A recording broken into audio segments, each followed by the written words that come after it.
I've got a couple of things written down, but with these glasses I can see them, with the others I can't, you know. Kevin, do you want me to play that music? Yeah, yeah, it's good. Yeah. I don't know if you can. Yeah, it's really good. Yeah, it's a great film. Just waiting for the guys to come on, Kev. We're on live. Yeah. We're just waiting. Come on, get joined on here. We're all eating the Easter eggs, I think, Bri. Yeah, that's what it'll probably be. Yeah. Who's the first one on? Come on, let's see. 2-1. Can you hear me, guys? Let us know. Do you still go to KFC, Bri? Yeah. Oh, Max was earlier. Hello, White David, one of the brilliant lads. Can't wait to come and see you, mate. I was in jail with a lot of lads from up there. The joke, I did, mate. Yeah, no problem, Maximus. Dalton Betts, yeah. All right, mate. You can see all I hope you're not eating too many eggs, Maximus. Wayne Press, is that Preston? Andrew Williams, evening, gents. He's saying, oh, evening, mate. Boom.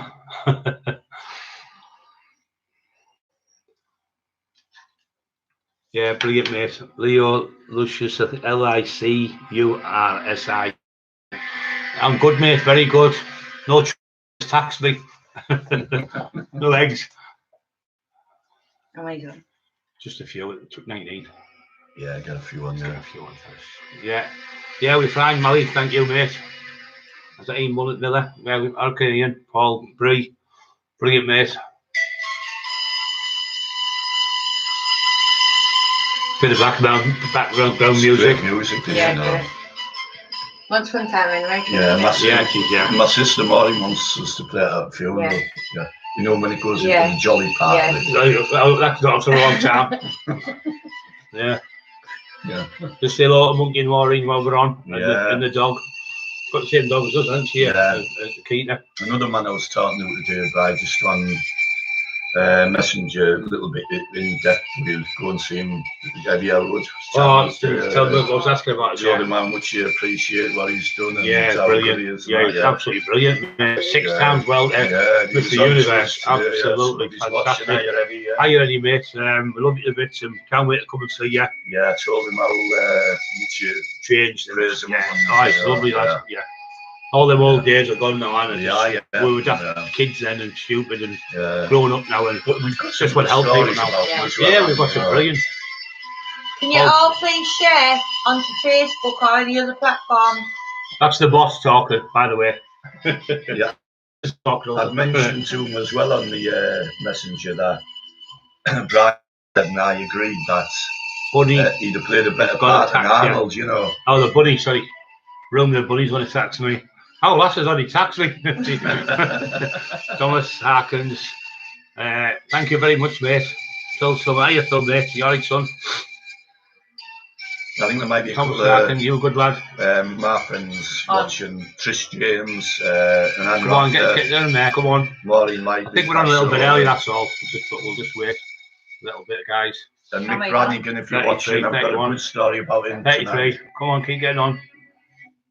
Right. You ready to go? Yep. Right. Welcome to Brian Cockerill Taxman Show. We've got the amazing Kev Kilty back by popular demand. I think he's just took over my show. I think more people are asking questions about Kevin than me.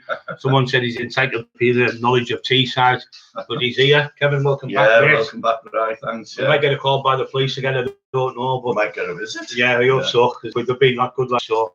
Yeah, guys, Easter to everyone. Yeah, happy Easter. Yeah. What we're going to talk about? Well, sure. What I was going to talk about, I know I've mentioned all that, but I was going to talk a story through door stories. Yeah.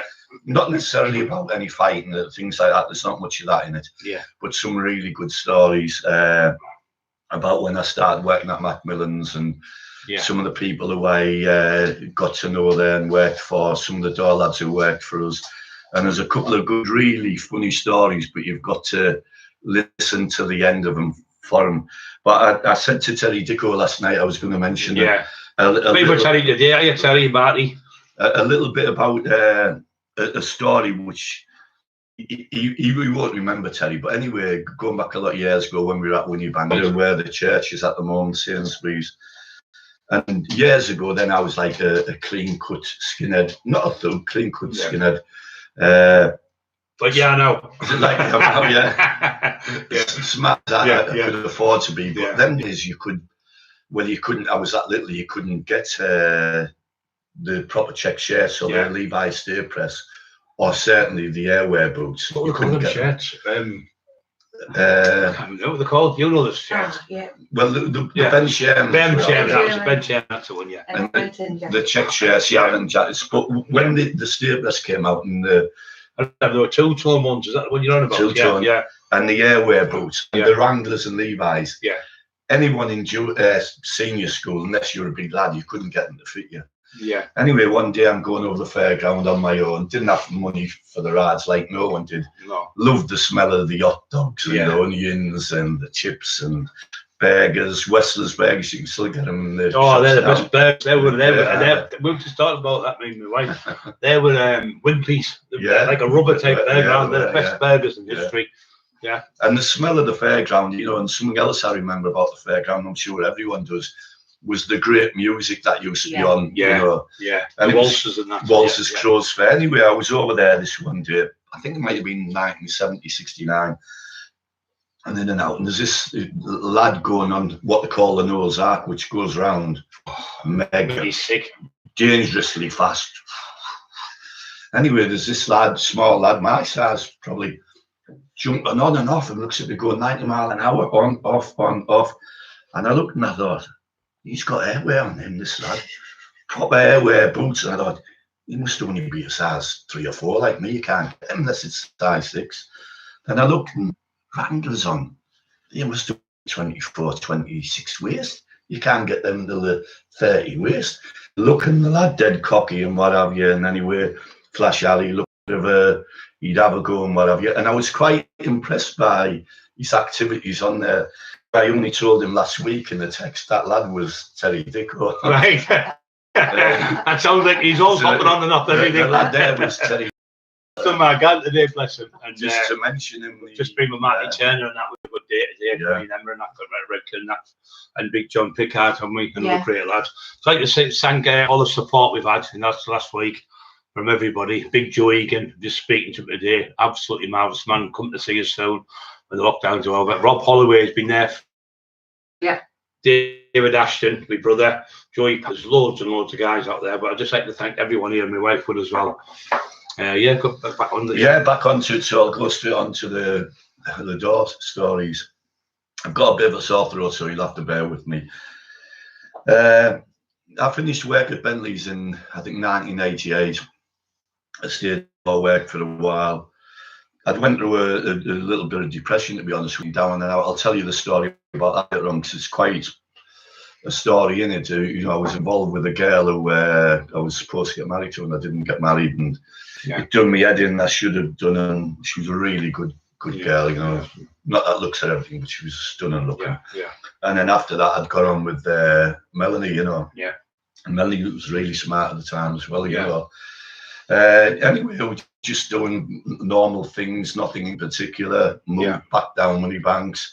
I wasn't doing anything. It was nothing crime-wise. And I think maybe the odd time there was aluminium baseball bat. Because the wooden ones break on after sort of. Not that I know about it. and the petrol bombing of the lad on the motorbike, a few other things. But these were bad people, and to be honest with you, we all feel the fear, but you feel the fear and run and hide, or you feel the fear, and I fear to protect the only people there, the only people. So anyway, I was in my house down Winnie Banks one day. The lads down there loved little Richard when Richie was a little kid, Richard Rose was always out there. He's out and hammering about. And he didn't know he was going to grow up to be world champion. But he used to say, "Do you want to slide a bump over your Rich?" And I remember one afternoon, I was just sat in the house, and Kev Scott pulls up. Good lad, Kev. I think it had been about 1992. Pulls up, Kev. He never comes round, Kev. I want to see you. There's something I want you to do. What?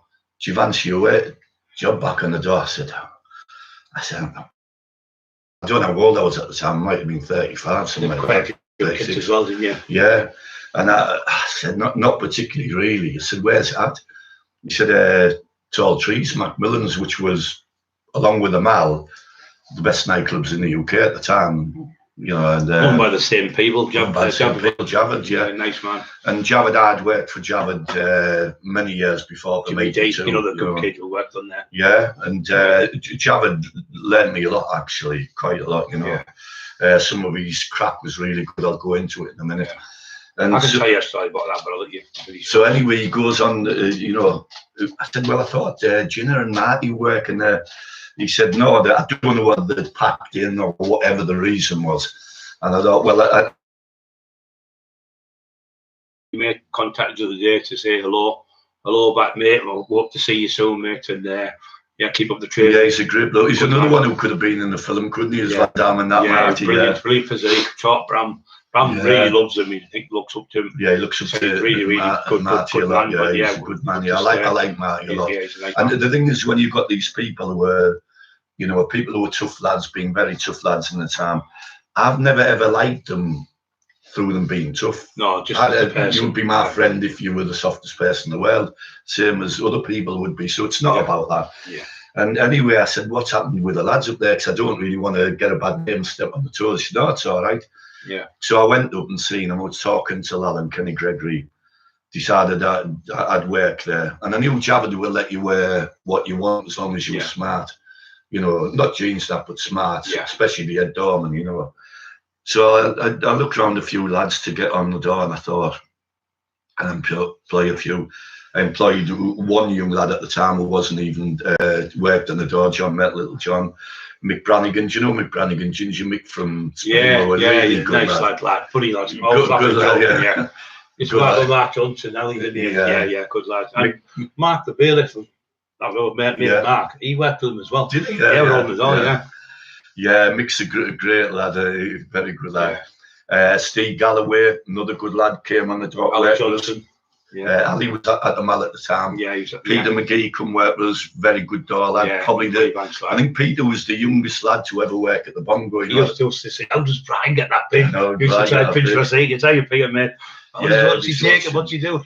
He was 18-year-old when he worked on the door, you know, but nice kid, at the Bongo, and he was a professional footballer as well. Played against Roy Keane and stuff like that. So anyway, I got a couple of good lads on the door there, and I got a big lad called Jeff Hurst, who was probably a tough lad, but more of a greeter. Steve Ord, Mick Thompson, so some really good lads on the door there. Started working off there a little bit at GFSU nights, top class people coming in and that, you know. And anyway, I remember as we were getting into it, I really enjoyed it. And Jabba took us down his Rolls Royce to Birmingham NEC Centre. Yeah, the little club there, didn't he? Yeah, he did it. And well, he had the nightclub of the year as well, the Maestro. Bradford. That's Bradford. Maestro. Used to work there. Yeah, I used to work there, yeah.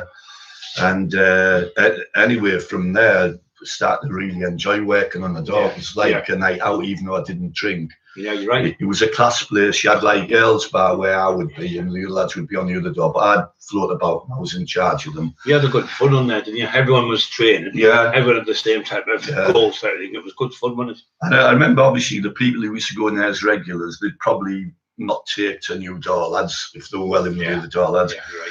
And I remember one lad coming up to me at the time, a really nice lad.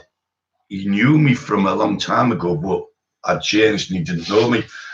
But I knew his face. There was a lad called Darren Hall from Yarms, you know him. I know Darren, big Darren from Park End, and he know him very well. And Darren, at the end of the night, it was people ready to go, and we were just politely saying, "Are you ready to go? Elle's back." Sometimes I'd stop back and have a drink. It was a class bar. And he said, "No, I'm being invited here, you know." And I weren't being funny, we were polite. We were meant to be polite, you know. I said, sorry, I said, it's guests only, mate. He said, I'm guests, I've been invited as a guest. I said, who by? He said, oh, Kevin Kilty. I said, oh, okay then. I said, I'll buy you a drink then. He said, oh, cheers, what's your name? I said, Kevin Kilty. I went there with little Terry Dickle once, quick story, and we goes to Gwyn, and there was a big doorman, and he's passed away now, big, about 20 stone, you remember him? He's was that Jimmy, the one who was on it? Jimmy Catlow? Yeah, Jimmy Catlow. That's the one who was trying to name last week. Yes, he was on it anyway. Jimmy, dark hair lad, big lad, big lad. Nice lad, wasn't he? Jimmy Rob Tarifi, didn't he? Yeah. So he came on, he was trying to stop Terry going in, because Terry down in the pub, but the barmaid was on, she said, oh, he threatened me the other week or something. It was absolute rubbish. Some laddie was with Terry threatened her, and Terry went, well, no, don't me. He said, I was just with a lad. So they said, oh, you can't come in. So I said to Javin and Mia, I said, are we all right to get in? I think Mickey Fanny done this. So we went to get in. He went, oh, you can't come in. I said, I'm the boss. Started all the shouting. So I said, listen, you're doing a lot of shouting. Let's go in on the back and see if you can walk the walks. You don't talk the talk, walk the walk. Oh, you bully me now. I went, well, wait a minute. You're trying to bully, you're 17, 18 stone, 6'2". Yeah. You're bullying Terry. So I'm going to bully you then. And 2 days later, you're not attacking Dad.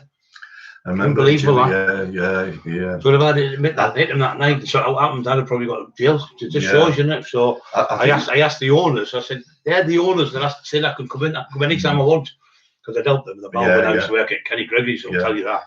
And he was just being horrible, full of steroids and horrible. But we passed away now. We wouldn't call the man. We just said incidents.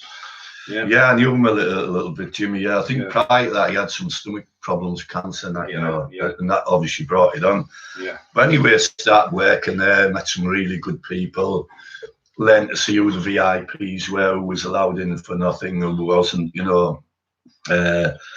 Drugs were probably big at the time then.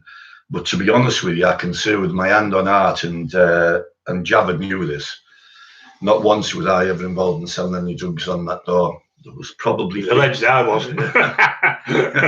This is probably all that up. I'm not being horrible. But the truth is the truth. I did the whole... Well, actually, everywhere was boxed off. There's a little story about that. Actually, I caught one lad in there selling drugs. It was very low profile in a way. It was the best club around. Everyone wanted to be there. Taxis from everywhere. Everyone was on gear though. All the young people were all probably were, but I think them days it was probably ecstasy. Just ecstasy, But that's what it was. It was a rave club. And mad music. But later on, when it would become Club M, that's when it got. But these days, obviously, people are coming in that might bring people taking the coke, the whatever. Mainly 90% of people are just taking ecstasy, and they were just. I mean, we had the first club. But there's a lot of people. We went to the first club to me, Emma, was the filmers. Yeah. In the North East. I used to work at the door there with what do you call him, Norman Rushby and Steve Brad, lovely lad, NBA champion boxer. And I was a young kid, 21, 22 at the door. And then when we got the eclipse with little Don LaRoche, we just talked about seeing him in there. All these away from to see him, he's a lovely lad. With we used to go in there when the festival opened. They had 30 people, so I got everyone from everywhere. Got very 3,000 people used to come to see us and pop in. Everyone come. There was hardly any trouble whatsoever in there. I couldn't even mention 5 fights. There was 2,000-3,000 people in there, 500 in the queue. Not a fight next door. There were 2 of them arguing over a game of dominoes and stabbed each other. It just shows, doesn't it? So then people were all taking the evil. Like, not saying it's a good thing, but that was just what happened, didn't it? In them days, but what a class location overlooking the sea, in it, and marvellous. And good to get that many people in a small town like that. Whereas Macmillans was in big land, and prior to Javin owning it, Kevin Amer, the Amers, Charlie Amer owned it. Prior to Charlie Amer owning it, one of my very best old friends, he's 90 now, great man, Kenny Shannon, he owned it. He actually built it from when it was a colonel's house and extended it. Right. So anyway, we got to know all the VIPs and, people coming in. There wasn't lots of trouble. For the ones we sorted out diplomatically. We had a big area from the door to the end of the car park.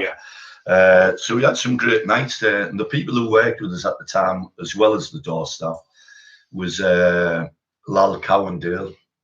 He's on Facebook now, Premier Lal, little Indian bloke. He was that good, Lal. He always used to say to me, and he's very pleasant. He said, Kevin, you're the best door lad I've had. And I said, what you're after, Lal? He said, just seriously. And he was immaculate, only a little bloke. He said, he used to say this about himself, Lal, if you look, and you will watch it later. He said, you think I'm quite a good-looking chap, aren't I, Kevin? Do you think so? I said, of course you are, Lal, you're great. He could have worked at the Savoy, he was that good. The gift of the gab. He was just great organisation. Kenny Gregory, great bloke. I went downtown with Kenny. Remember City used to wear the door. You went downtown, didn't you? He was a good man there. And obviously another bloke who was on the door with us, but I always classed him as my boss because he was part of Jared's family. Yeah. And it was Dennis who was married to Betty Bury, if she's watching now. And she was a very great lady. All the door lads respected her. Right. She took the money in the nightclub side. Yeah. Proper lady. She could have been in Dallas or anywhere. Yeah. And the daughter, Donna, in fact, most of the staff there. But her husband, Dennis, God bless him, who's not with us now, he passed away. Right. He learned me a lot. He was a really good bloke, good company. And his son used to be a bodyguard for Gary Newman, you know, him. Oh, yeah. Cars. Yeah. With two colour eyes, like, yeah. And at the end of every night, as I say, we'd, on a Saturday especially, we'd have a drink. One little tale I'm going to tell you, and I couldn't at the time because it had dropped the lads in it. They used to do a great Sunday dinner at the time, well known in the restaurant, top class, and they'd done them to order. And anyway, on the night, we would be able to go and get our meal and give you some beef and rice and what have you. And John met and Dave McGill one night after the end of the night, we'd had a little bit of a drink. It was a summer's morning, it was daylight coming. Yeah. John Met said, Kev, can Dave go and get a beef out of the kitchen? I said, no, not really, no. He said, we just a bit. I said, I'll get in the bother. No, I would never take anything, never steal off Javed, nothing. But I said, if there is a little bit of beef, go and get it. Anyway, all of a sudden, Dave, and he used to hide inside and drink Newcastle Brown Ale without its number. I clicked on. And Dave's walking out, and he's a good lad as well. And all of a sudden, he said, do you want to get in the car first, Kevin? He's holding his arm like that. And I thought, what the fuck's up with him? I said, John, what's up with him? He said, I think he got a punch early on his side. I said, gets in the car and a full whack of beef drops out on the floor. You've been feeding. Yeah. You know, that was one of the other little stories. And going back to it as well, there's another story of it. I hope he doesn't mind me telling this story, because the lad who is on Facebook now, and he's a good lad. And at the time, he was coming in, and he was from the outer parts of Winniebanks. And there was a lad called Kappa. Do you know him? Kappa? Yeah. Kappa. Yeah. Well, Kappa, I won't mind me mentioning. If you do, I'm sorry. I don't think he was one of them who got sent away for the murder of Speedy. Yeah. Even though he wasn't the one who pulled the trigger. Yeah. And one week he was in there, and Kenny Gregory come in and said, Kappa's dealing drugs on the stage there. And I used to let him in. I said, guess, you joking? No. I said, come in. And they said to him, have you got any drugs on you? No, not at all, Kev. Any drugs on you at all? He wasn't a bad lad, he was a good lad, actually. Yeah. No, not at all. And anyway, Kenny went out. I said, Kenny, go and get Steve Galloway to get the other lad off the stage. He went out the office. I said, if you've got any drugs on you now, tell me, because the coppers are going to come and you're going to get arrested. You know, I said, I don't know you want to get arrested, but if you're selling the gear. Anyway, he said, no, I haven't. I went to check in his pocket, and he had God knows how many there. You know, so we barred him out of the place. A lot of people had taxed him, as you know, when you would have, I used to send a certain person in, a girl. Because George, not far from me, and I'd say, go in there and see what's about. So you could tell they were dogs and all these things. If they come back different colours, I think some bastards in it. And I'd have them hunted out. You would have had them away, but we were nice guys, so I was a nice guy. I was just keep the drugs off the street. Let them on the way. I said, have you got any drugs? He said, no. I said, do you want some? Anyway, he was barred out, and we didn't want him back in. He couldn't, you know what I mean? He'd abused it. He was on the stage selling the drugs. Yeah. And as you know, at the back of it, you used to have a barbecue area where if you wanted to, you could probably sneak around the back. And sometimes there was 2,000 people in there on the night. You know? Yeah. And anyway, Kenny come to me again, Kenny Gregory. Kevin, what, Ken? You won't believe it. He said, there's someone sat on the stage selling ecstasy as if the fucking sweets. I said, who is it? He said, have a guess. I said, it's not Kappa, is it? He said, it is. So anyway, I'd lost my temper, and I'd still apologise to him now, but I couldn't help it. I went in the door, lads had him, and I slapped him and literally knocked him. Right. You had over. So I apologise for that, Kappa. He probably filled me in now because he's training. He's in. He's probably filled me in about you. He's in good shape. Yeah. But the respect we had off people, it wasn't necessarily because we were tough door lads, because we were pleasant door lads. Yeah. You had police coming in there, you had Bernie Slaven coming in there, Gary Pallister coming in there. I remember Brian one. Cockerill. Brian Cockerill, yeah. Well, actually, I'll tell you how Brian came in when I was working there.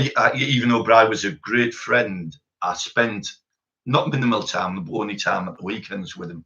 But I knew literally everywhere was wary of him coming in. And his mate Flea come up one night on the Friday. He said, "All right, Kev, how are you doing?" I said, "Are you coming in?" He said, No, I'm not coming in. He said, "Brian wants to know, is he all right to come in tomorrow night?"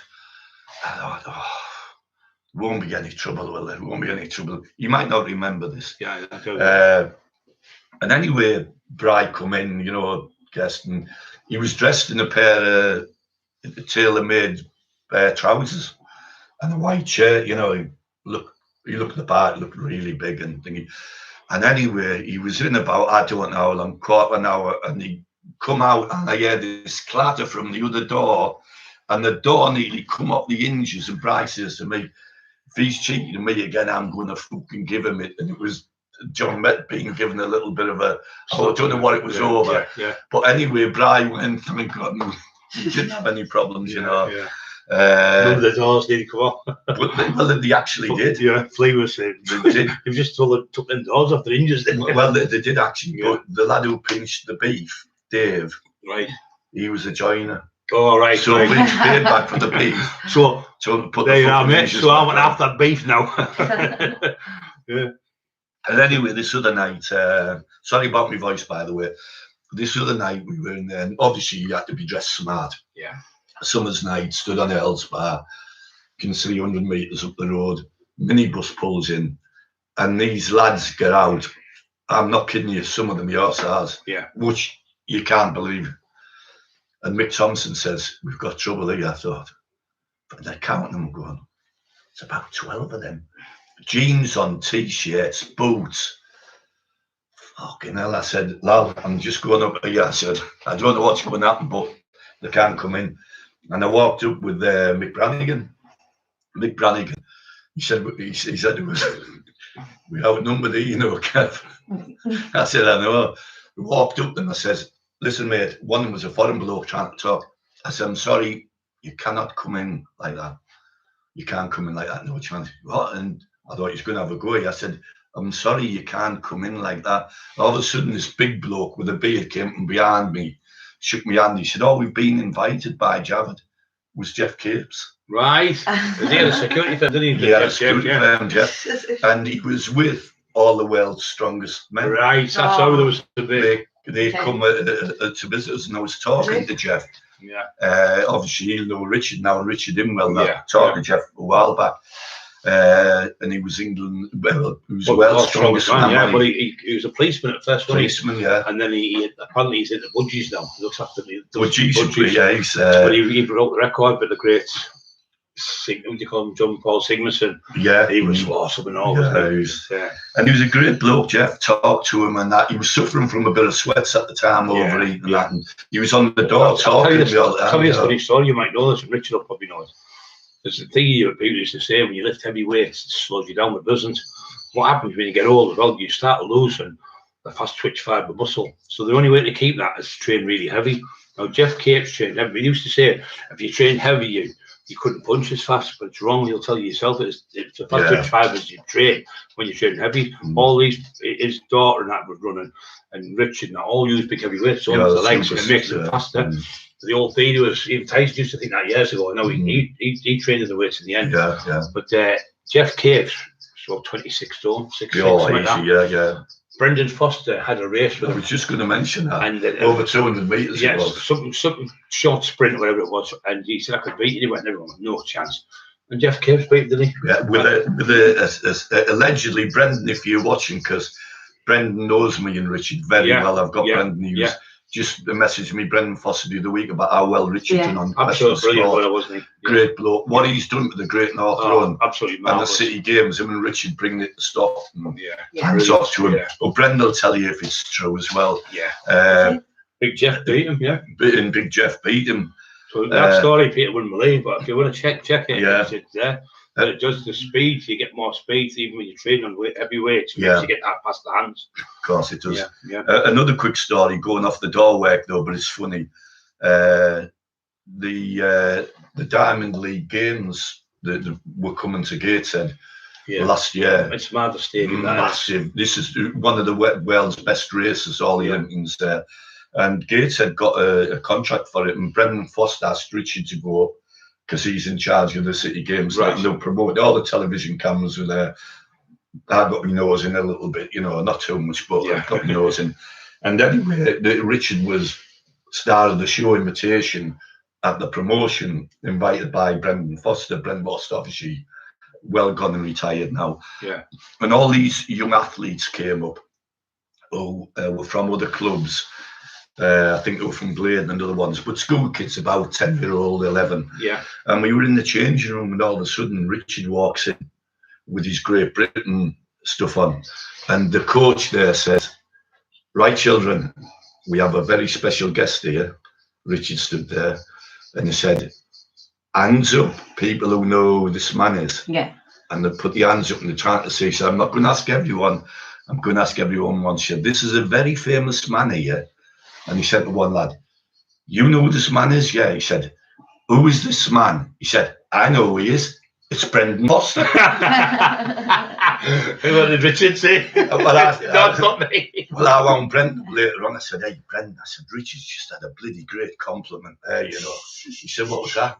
I said, "They asked you to know who he was," and I said, "It was you, Brendan Foster." But Brendan was a great. Because he was known that much for being a runner there. That's what it'll probably be one of us. It's like saying, "Who's the best? This fighter is the best fighter." And if it was, probably say it was Mike Tyson, wasn't it? So. And another time, a story that ended up in a court case, actually nothing to do with Macmillans, but ended up in a court case. Another group of lads came one night, and two of them looked real handfuls. Other ones smart, well-to-do, you know. And one of them was this, we didn't know at the time, really big, 6'7" black lad, probably 27 stone, not in the shape that you were, but he was a very strong, big lad. And it was John Daniel, he was American lad, but London lad, gangster, allegedly. If you have a look at the Creer's funeral, he was the big black lad who was there. And he was a really nice lad. We weren't going to let him in at Fest. Didn't he have your own security in that? Yeah, he did, yeah. But he was security for these lads there. Right. And what these lads were doing, they had the Highfield Hotel and a few other top-class places. And for a few weeks, they had this top-class Italian furniture, best you've ever seen in the world, on display, and everyone was going and looking at it, and it was a £200 deposit, and then you bought it, whatever. Cut long story short, they were there a few weeks, made millions on deposits. The furniture never ever came, ever. And they ended up at court for it later on. They were in with these, I don't know, with the Adams and stuff, but one of them was in with him, and Big John was there, and anyway, for a laugh, I was sitting in the airport one day because he stayed at the hotel, and he was fucking massive, really big black bloke. And I said, "I'll take you to the airport." I said, "Do you mind, John, if I stop off at my brother's house in Winniebanks?" It was out Raymond. Anyone who knows Ray, he's dead feeble. He's not with us now, but he's very scared of anything, to say the least, my older brother. So I comes to the door. I said, "Can you knock on the door, his door, John, and says, 'Ray Killian, I want to word with you.'" And he knocked on the door. "Ray Killian, I want to word with you." Boom, he hit the deck, Ray. Question. They said, did any of you ever meet Paul Massey? So I've just saying that your sister, didn't she? Yeah. So Kevin might tell you a little story. I had met him a long time ago, about 1984 at Manchester. I didn't particularly know him, but Paul Massey was a very, very good friend of my brother-in-law, Paul Lyons, Monkey Lyons. Paul was in prison with Paul Massey was in prison with Monkey for quite a long time. They became very, very, very good friends. Monkey was telling some stories about how hard Paul used to train, even though he wasn't a big lad, and he used to get all the protein, tuck in, go on the pads and that. But he was very, very well liked in Salford. Yeah, he was. Very well, I know lads. I was in jail with his brother Eddie. Yeah, I was in with him for 95, 96. Yeah, and he went to. I went to Paul's funeral. Maureen's a very good friend of his wife as well. She's been up to visit her a few times. She was best man for you, Maureen. Well, my sister was married in prison. Yeah. She wasn't in prison at the time, but her boyfriend was. Yeah. And the best man, I've got some photos what you can put on your website about him, was Paul Massey and Monkey. And that's the time when I'd said that when she went in, the prison officer said, "What are you doing back, Maureen? Your husband's dead." Should I've come to get married? Oh, two Monkey Lions. Yeah. Monkey Lions, what you bothered marrying him? Oh, he's daft. So it makes me laugh. Why don't you fucking marry Ken Dodd? Yeah. I was in jail in Durham. Yeah. And he had the same probation officer, Derek, they called him, as me. And you know, it's bad, isn't he? The probation officer, man. Anyway, we were locked up, and he said the best time we had in jail was being with me. Yeah. Oh, that jail he did 20 odd years, didn't he? And he said the best jail I ever had was Brian. 20 odd years. And the other one, the other person. Just funny at one time. Oh, really, he was very well respected, made a lot of money, you know. And very clever. What did he do 21st off? Well, been in and out of jail his life, but he ended up getting like 20 records, something, didn't he, in the end?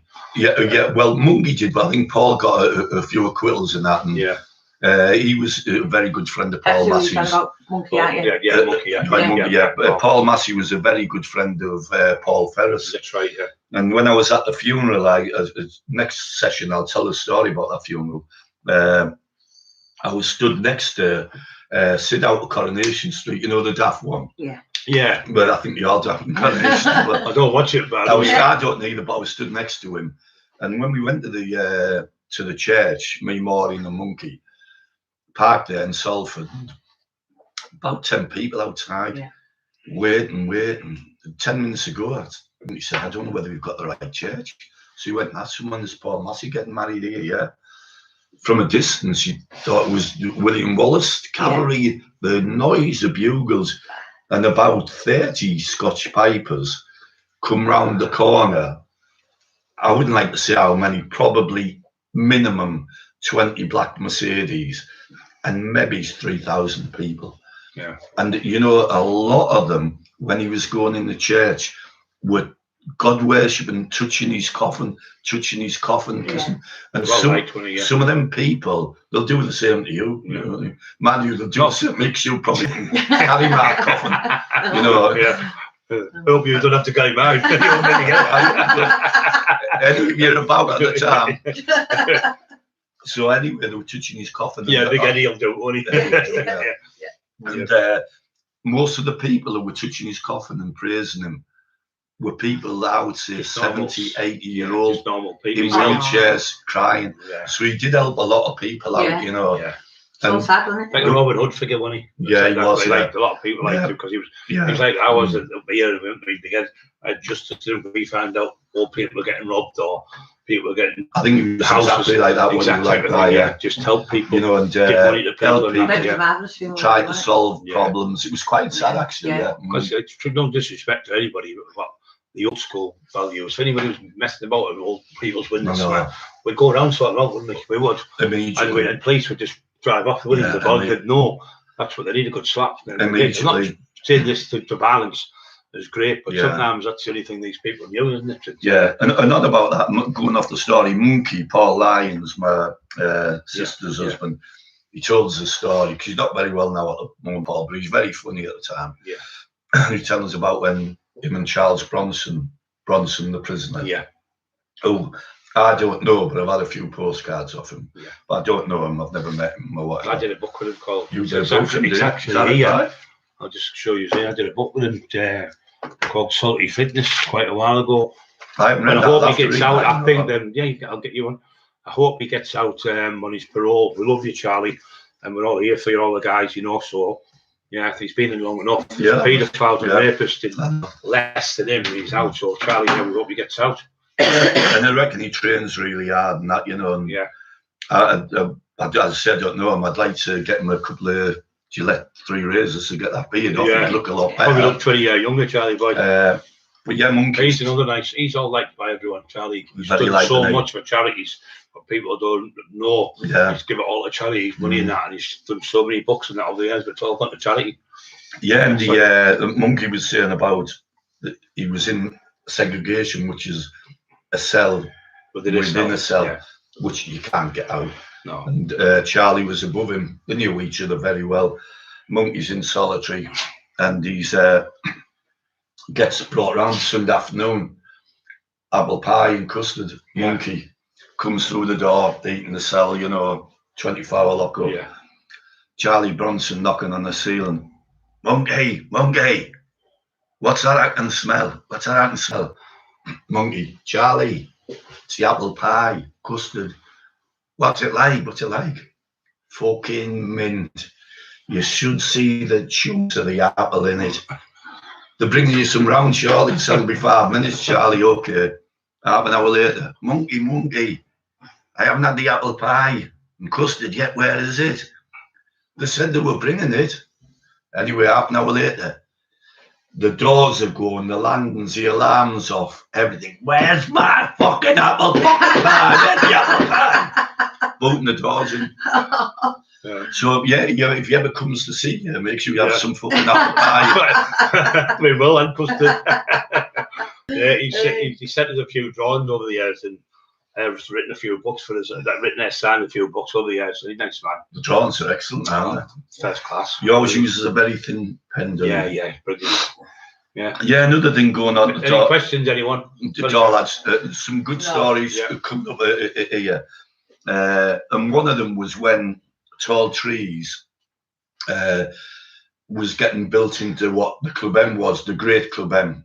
You've seen it, like a Roman front on it, a swimming pool into it, Alexandra Suite, a brilliant thing done by Javed and his team. And Javed once thanked me and says, you've been very honest on the door, Kevin, and we've had a lot of funds, and blah, blah, blah. So I was at Dorm at the time that still opened, Alexander Suite.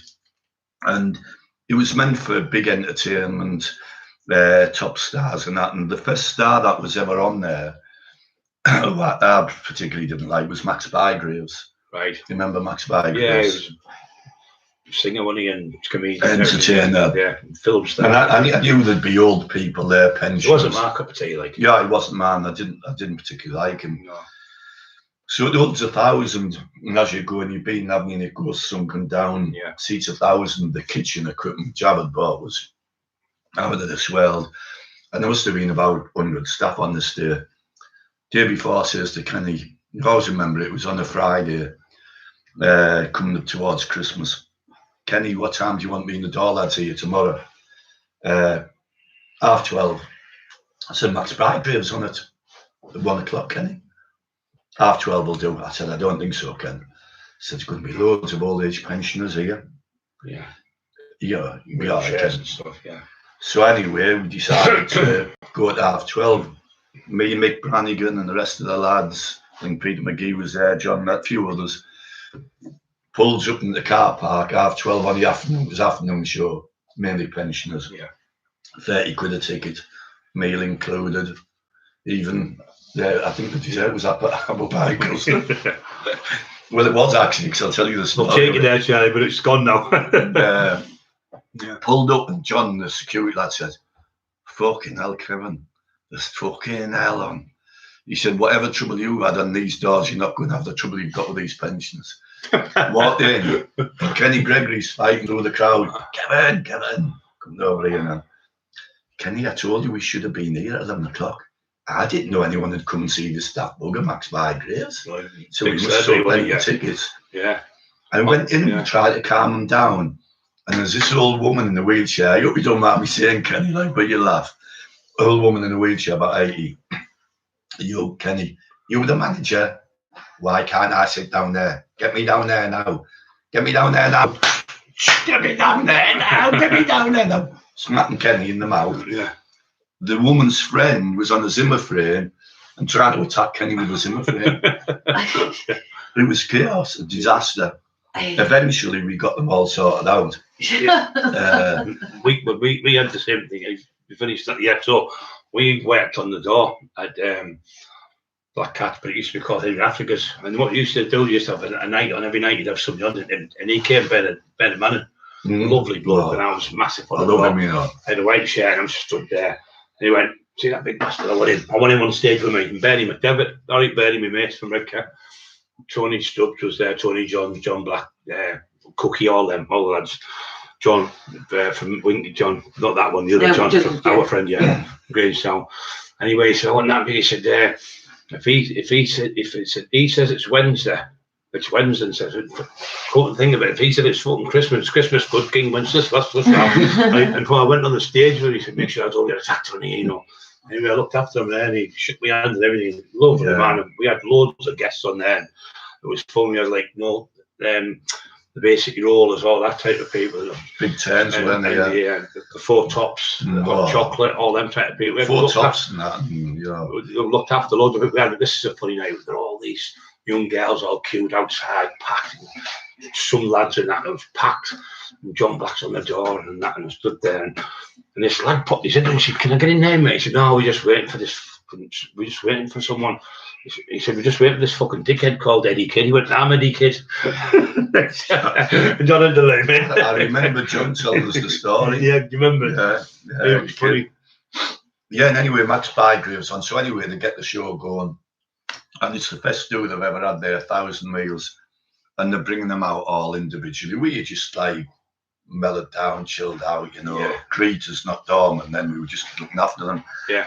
Max Bygrave's on with all these, this, that, and the other, hands, this, hands that. I didn't like him, you know, he wasn't my cup of tea. But he was sat there anyway, and the main course came out. People were eating it. Then all of a sudden, the sweet came out. The start of the main course. By the time the sweet come out, some people were just getting the starter. Right. And it was a total cock-up. Disaster, yeah.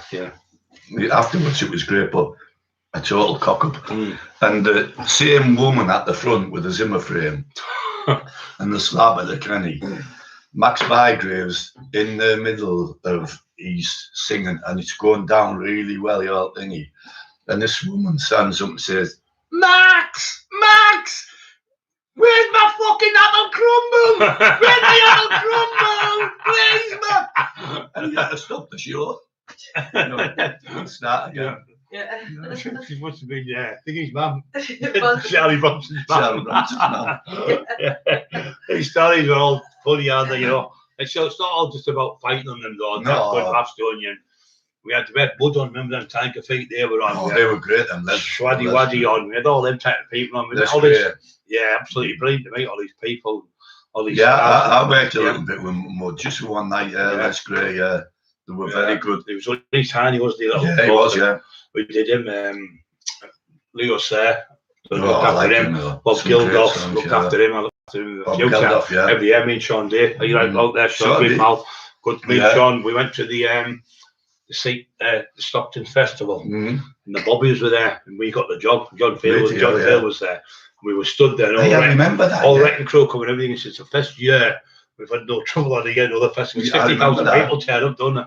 Was it about 1993, something like that? Yeah, I remember about 94, 95, 95, 6, something like that. Yeah, John Field, Sean, and you. Yeah. And all of a sudden, there was no trouble. A couple of it, he's made his presence coming here, Cockerill. It was a good catch. There was only a few Bobbies. There was usually loads.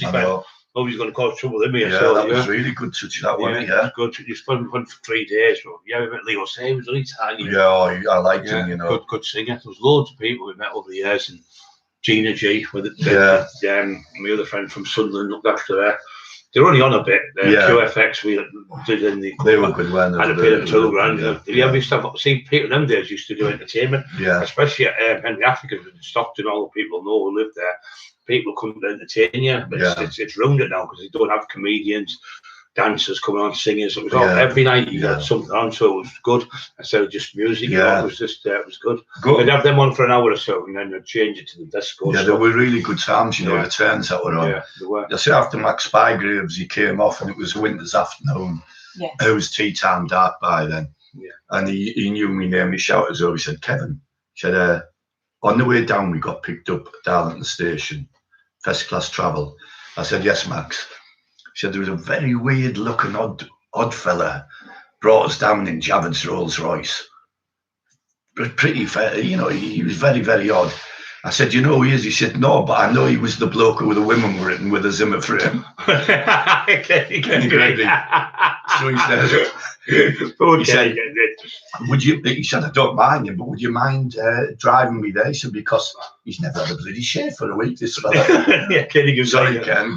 He had a look up at the Bee Gees, didn't he, Kenny? Yeah. Nice man though, and his wife was nice woman. Oh, she really away, good. Didn't she? Yeah, Angela, yeah. He's got a really good family. Someone's asking how many Sierra Codsworths did you have? I had 6, I think it was. I taxed 2, and I bought, no, I taxed 3. We were talking to Thingy Pierce, when we took Terry Pierce, car deal. He went, oh, you come to mine. I thought you were going to tax 3, but I was always all right with a decent one. There was this gobshite saying, he won't come to my garage and tax it. And I took it off him at Codsworth, the graphite grey one, was up to 15 grand at the time. They were fast cars. Yeah, well, you know that. You had one of them Porsche 911, didn't that? Porsche 911. And he went to me, what have you been doing, robbing banks? Every day you come in a different car. And you had one that Escort Cosworths, didn't you? The Escort Cosworths. And all sorts of, just everything you think of. I had Jeep, Shoguns. Scrappy's around there with my wife, couldn't everything. And another good story about tall trees, it involves Mick Brannigan. Well, I ended up working with Bob Monkhouse, and Bob Monkhouse came there, and he was funny, wasn't he? You're very good. I was literally the one who was right with Bob all the time. Probably one of the best overnight, all round entertainers. And Bruce Forsyth, probably the best two ever entertainers on television programs. I was with him. I'll tell you a story about him in a minute. But I was with him for 4 days. Went to Craythorne Hall with him. If anyone ever goes to Craythorne Hall, if they're lucky enough to go there, great place. Bob Monkhouse then stayed in what they call the Leaving Suite. Right. So if you ever go and you book in the Leaving Suite, the great Bob Monkhouse stayed there. It's only 19, isn't it? Yeah, it's very good, I was. I'm not sure where it is now. And anyway, Mick Brannigan was there, and I'd looked after Bob Monkhouse a couple of weeks before. Mick said, Tom O'Connor's here. Tom O'Connor. I moved from Liverpool. I didn't mind him. He was quite funny. I didn't mind him, but I don't know. There's something about his haircut that seemed a bit odd. And I said to Mick, I'll do you a favour. You'll get a reference off him. You look after Tom O'Connor. He said, honestly, I said, you be with him, Mick. Wherever he goes, you go. I said, but don't lose sight of the dressing room and him. So he goes down, Tom O'Connor, and about 10 minutes later, I get a call on the walkie-talkie off Mick Brannigan. Is Kev there? Kev there? Yes, Mick, mate. Where are you? I just need a stage, Mick. Can you come and see me? No, I can't. Can I come and see you? You can, Mick, but don't lose sight of the doorway. Nothing will happen, but you need to keep your eye on the doorway where Tom is. Nothing will happen, but yeah, come and see me. So he comes up the side of the stage. He says, I just knocked on the doorway to Tom O'Connor. I said, it'd be 10 minutes, Tom. And he said, come in. I said, I opened the door. He said, and he's invited me in for a drink. I said, what do you mean a drink? He said, like a rum and coke. I said, oh, that's okay. Bob Monkhouse did to me. Go in. He said, but he's got no fucking clothes on. He's got no clothes on. That's Tom O'Connor. Yeah. Manu, you went in, Mick, I think, didn't you? But it was just for the drink, though. And another time, Mick did a bit of a trick to me. I think it was Mick. And Stu with me at the time, we were on the old tall trees. And he said, I've got this spray here, Kev. He said, I said, don't be bringing it. What is it? He said, it's pepper spray. I said, Mick, get rid of it. Don't have it on here. He said, I said, it's a load of shit anyway. I said, it's not. I said, it's as good as. I said, it's as good as fucking the mouth spray, peppermint spray. He said, it isn't. I said, here you go. And I thought he was carrying on. I didn't realise it was pepper spray. I said, here, I'll show you how good that is. And I squared it in my mouth. Fucking horrible.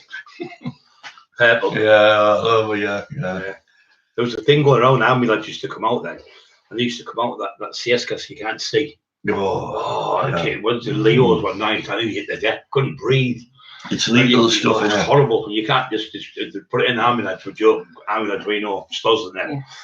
they dropped it and you pelleted. I'd go crying in the face. It was a proper pure stuff. So they used to make me hold it in my bag stores, and they'd give you the matches that you got to go them, and it'd have like the matches would have a big bulbous end, not to light them, and they were like little tablets. And I tell you who, God bless him, Mally. Mally made a joint with one of them for somebody, and it was terrible. And the lad collapsed, but they were 100% pellets, and weren't they? They going back to CS spray.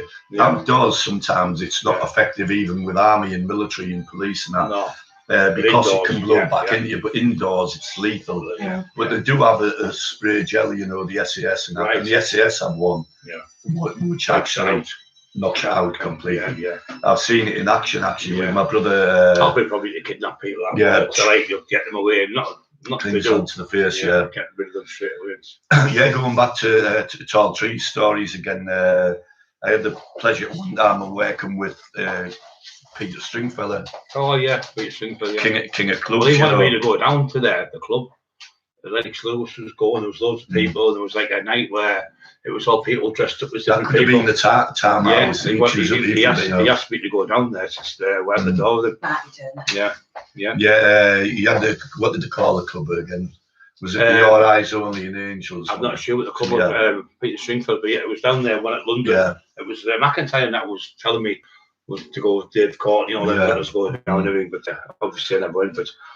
But he was up, and anyway, it was my job to be with him at the time, and that he was very flamboyant. He was camera great on him. Someone had take a photograph there and he put over, and even though he was king of clubs, in another way, Javad in his own right was, because he was nightclub of the year. He won. And he came up to see Javad. He had weird hair, didn't he? Weird hair, very strange. He was known for wearing dodgy looking G-strings and stuff like that, wasn't he? He was a bit odd, wasn't he? That's why I never went down there. Shut the door, to tell you the truth. So let's just ask what's happened to Javad. Well, he's just retired now, isn't he? He's retired, but I think he's got his hands in a few things. He's got a lot of property yet to buy. I seen him in the casino a while ago with these. I seen Jimmy D from. And he looked well, Javad. We seen Jimmy D around Tesco's. Do you remember me, Jimmy? Of course, give me a cuddle and everything. So I said, bubbly. Go over the he looked well, actually. Emma couldn't get a drink from my throat. You can't get a drink in this house, I tell you. I'll have a Coke, please. But going back to Javad and Pete. I was respectable, Javad, didn't me? He's very, very good. I remember one night I phoned up the mall and I went, I need some mechanic Coke, you know, and I was like, them did. And he went, what do you mean? So I phoned up and Javad said, just send it in the taxi. He went, what are you only done for this big massive bottle? He said to me, nothing. Because I went in one night with a shorts on, and the doorman went, you can't get in like that. And people kept scolding. He went, fine, I said, I'm coming in. So Javad come up, he went, do you want a meal? He took me number a meal, remember that? He'll remember. Kevin was a great tall lad, you know. He was lucky because he was really good at talking to people. He could have a fight and everything, but he could have a fight. He was one of the class tall lads, you know. Blessed with the gift of and he was talking people out and knocking them out. He was really good. He was at Dorman at the Kirk when the Kirk got in its prime in 1978, 77, 1980, and that, you know. But Javad himself, going back when we were at Bentley's, he was really good and funny, and he'd have, even though it was only Bentley's, he'd have 3 outfits in the office, little office. Come down, he'd have his white suit jacket on, red. Oh, it was immaculate. Middle of the night, he'd change again, you know. And I remember a couple of times there was trouble at the door, and he'd have a little bit of a fight, you know. He used to get stuck in. He wasn't scared. I remember him once of the pound coins. I'm not sure what year it was that came out, but the pound coins was in operation, and Javad, something happened. This dickhead was at the door, and we went to give him a bat. Jav said, "Leave him." Leave him. Jav said, "I'll deal with this. I've got something for you." Wait a minute. Went in, got the bag, you know, the sack what they're in. Pound coins, about 50 of them, went out. We didn't know. There was a big, massive brawl down there. All the wrecking crew coming up, so there was about 50 of them. And we used to back the Maldorman up. Me, Cookie, and Tony. I mean, they're all mates now. The wrecking crew. There's some good lads. But like, at the time, we were at one club. We went for John Black with Kenny Gregory, and we'd run down with 20 odd year old at the time, and there'd be massive brawls in the street. I mean, the police went that bothers really. And somebody had to press charges, you know. You just had the fight and it was over and everything. Back to normal next day.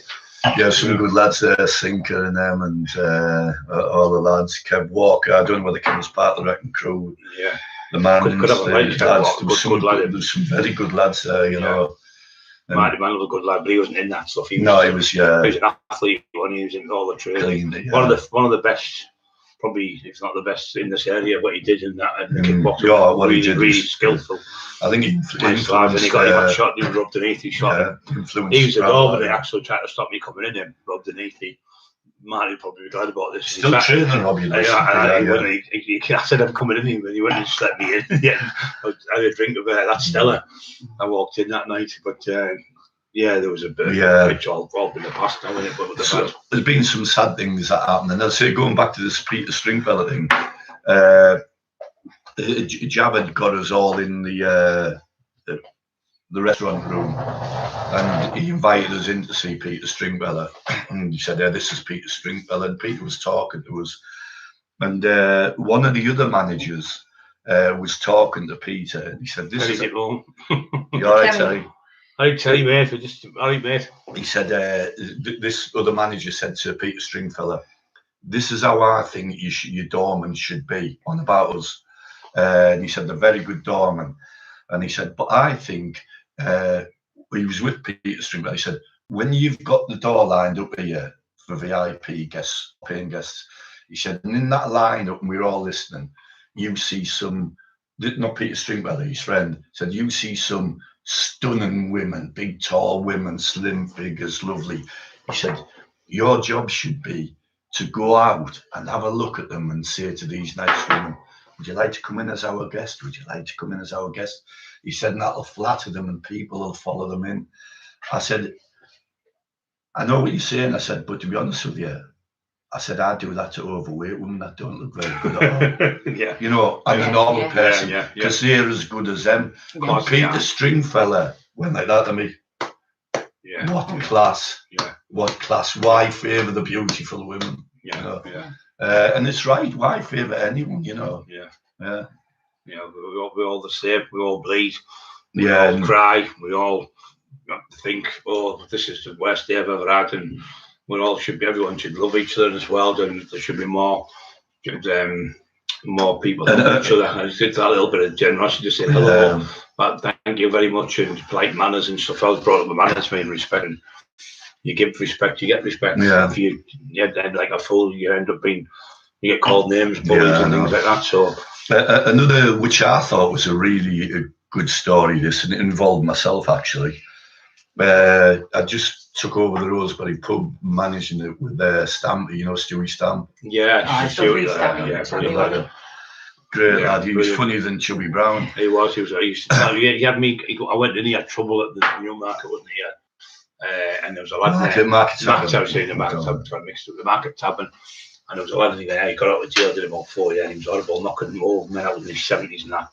And he got chased to go to the town. I went looking for him. He never come back. He went, he's gone. He's just left his house and everything. The cars are driving. He just jumped in the taxi and went and never come back. That's in our new book, isn't it? Yeah, it's in the book. Is it? Yeah. Which is that's the old book we've got. If anybody wants to buy it, the Taxman, the original 2005, and that's the new one we've got, which is Brian Cockerill, Lee Duffy, Taxman and Teesside. Kevin Kilty's in it. Kevin Kilty's in it. My best friend Kevin Kilty, little Teddy before. We had some great times. Teddy, we used to talk with Teddy all the time, and we'd get Teddy was always a joker, always messing about, always having a laugh, always liked by all the people. Didn't have a care for. Didn't care. Not care. He didn't. He was. He cared for everyone. He cared for everybody. Was fearless. But he didn't have a care about problems, did he? No, he didn't. He just hit you in the end of that. I never actually went to the steam packet. You know, not through any reason. I'm not being disrespectful. Not many people could have pulled that off. I'm not being disrespectful to Teddy, but probably the roughest place in Britain. Yeah. I'm kidding you not. It was absolutely people getting stabbed every other week. I used to go in. Like Roadhouse. He used to say to me, "Oh, you've done it again." I went, "What?" He said, "They've all left because you've come." It was all the slinks. Yeah. I said, "Well," he said, "Come in a bit later, about 4 or 5." But the ones who were all Black Cockles about, but never no trouble. It was mega popular, never, you know, ever. and probably unique in the country. That, yeah, you know. of course, it's not in the country. It's territory, you know. Yeah, and we used to go in. I always used to pay for drinks. And he said, "Oh," but I always still has to pay the man for something. Yeah. And I used to make him take the money. He'd go, "No, you're the only one who does this," and he'd go mad with me. But but he had that for years, so 6 years. He's done well with that. He had a big name, didn't it? You know what I mean? The people from everywhere went there. I never went myself. A lot of travellers used to go. And you know who we met there? You'll never believe. Was the snooker player. What do you call him? Alex Higgins. Really? Yeah, he was in there. He was in there and he was doing a book. His life story. He was really painfully thin. The cancer had gone, and he was in there. And Dave Woody introduced. He said, "This is Brian Cockerill. He's the main lad round here." And this is, I said, "Oh, Alex Higgins." He was tiny. You know, when you see him on the telly, he looked a lot bigger. And he's jumping on my back, and somebody stole his coat. Really? And somebody pinched his coat out in there that night. Terry tried to get him. Oh, brilliant! But he was there. He was Higgins. Yeah. Higgins. Yeah, he was there. Yeah, he was. I was always there. Referees. He's Irish, funny. It's the same as us. Irish he was, so proper wild man. Yeah, he was good. He was good though, player. Yeah, he was. He was a people's choice, people's champion. Yeah, he was great, wasn't he? Yeah, going back to Macmillans, the story, which it probably sickened the police in one way. This, and I'd got picked up from a taxi 9 o'clock, 8:30, Saturday night when the big night was there. Yeah. And obviously, there probably was drugs in Macmillans then, but I honestly got I went involved in it.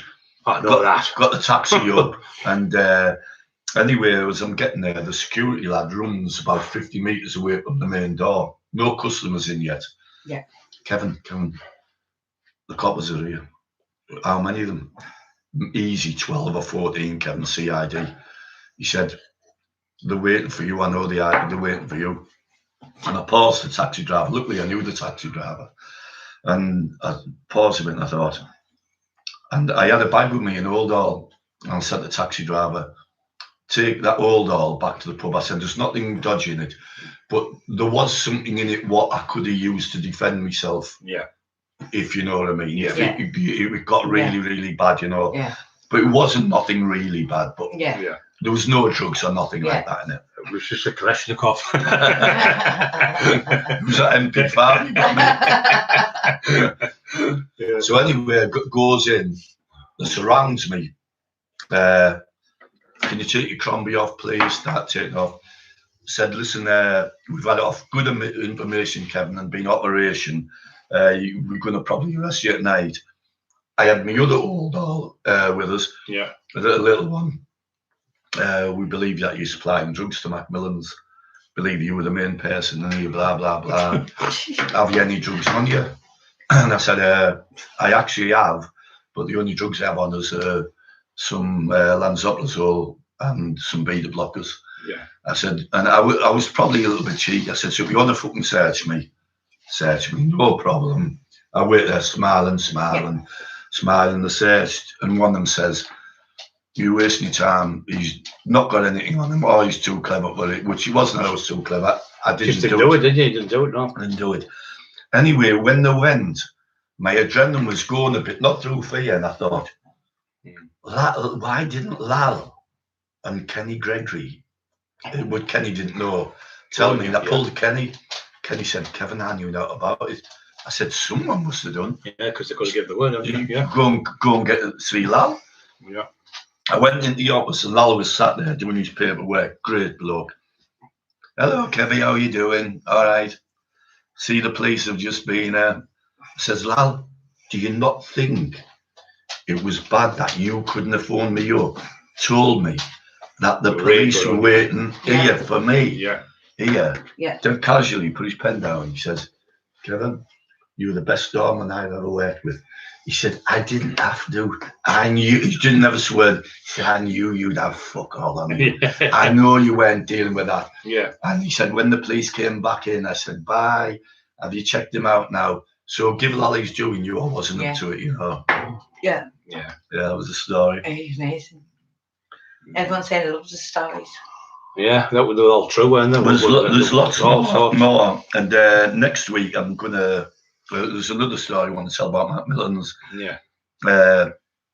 Honestly, maybe it's a good idea if I can just do the questions with you. Yeah, that's all right. Just say I'll be sure. What's called you, Kevin's the taxman.